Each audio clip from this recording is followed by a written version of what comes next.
Hey, what's up everybody? Hobby Brewski here with a brand new video, first one for the year.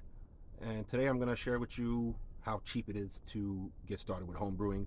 I know when I tell a lot of people that I make my own beer, that I just started the hobby, they're always wondering, you know, how expensive it can be, and especially if you do your research, you don't know what to get, you don't know what to buy, where to start. You can go with the beer recipe kits, and those have extract for the beginners, or you can jump straight into all grain brewing, which is what I did.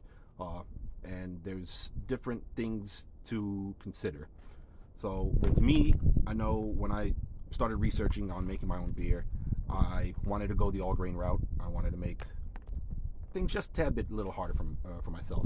So I went the all grain route, but I don't have the space, believe it or not, to do a 3-vessel brewing system. So I went with a brew in a bag system, which is a great introduction to all grain brewing. To step up from a little windy out here today. To step up from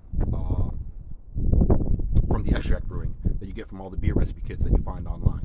So I wanted to share with you guys what I have, what I use, and show you that it's not really expensive to start the hobby.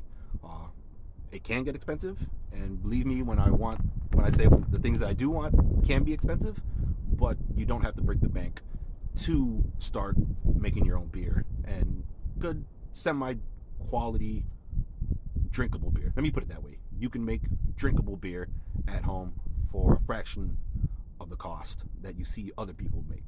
So behind me I got some stuff. I'm going to show you what I use when I make my beer and how cheap it is, but it also comes out pretty good. And I'll share some pictures at the end. I'll also post some links in the description below to show you that it's not really expensive to make your own beer. You don't have to break the bank, and it's as expensive as you want it to be. So let me show you guys. Alright, so the first thing I have is my brew kettle. I also went out, now this isn't necessary, but I also went out and bought a hop spider. This is where you put your hops in while you're in the boil. It's pretty simple. And inside, as you can see, I got a net. This is my brew in a bag system, my net bag. I brew small batches, so I bought this at Home Depot, very cheap. I think it's a 2-pack for maybe $5. This is my brewing stick. I bought this at a local homebrew shop. Again, you're not breaking the bank with this. Next up, I know it's going to be blasphemy, but I have 2 Home Depot buckets that I use. One for fermenting, one for bottling. And I went and bought 2 spigots, as you can see. 2 spigots. I drilled a hole in them. And yeah, I mean, the spigots were fairly cheap. Buckets, maybe like $5. As you can see, this is my bottling bucket to differentiate the 2. Brewing bucket, they're a little wet because I just got done brewing. Next up, you have a beaker. This is for when I'm testing out my starting gravity and final gravity. And this is my hydrometer. This is going to tell you where you're at alcohol by volume wise, where you're at starting gravity wise, where you're at final gravity wise. And my airlock. Here's my airlock. It's a two vessel airlock system, I believe, 2-vessel. This goes on top of my bung. As you can see, it's still a little wet. But here's my brew bucket, the top of my fermenter. This goes right in there.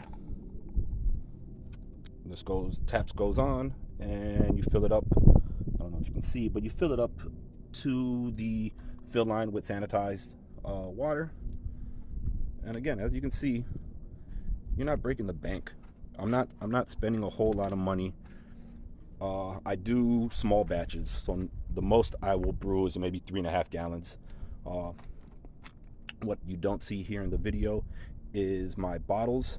I have a case of swing top bottles that I use, and yeah, that's my setup. It's as expensive as you want it to be. And again, some of the stuff I have, like the hop spider, this isn't necessary.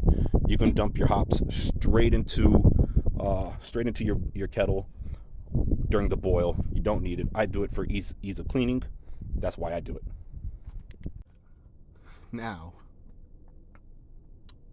are there things that I want to upgrade? Absolutely. One of the biggest things that I like to upgrade is my fermenter. Uh, if I had to choose three things to upgrade, me personally, it would be in order of importance to me.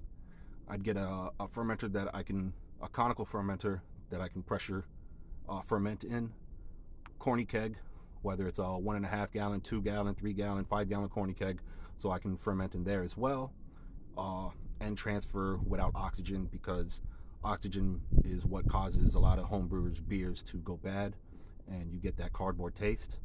And the third thing I'd probably want to invest in is a kegerator or something like that. Yeah, a kegerator, dedicated fermentation, not dedicated temperature control for my fermentation. So those would be the things I'd want to buy.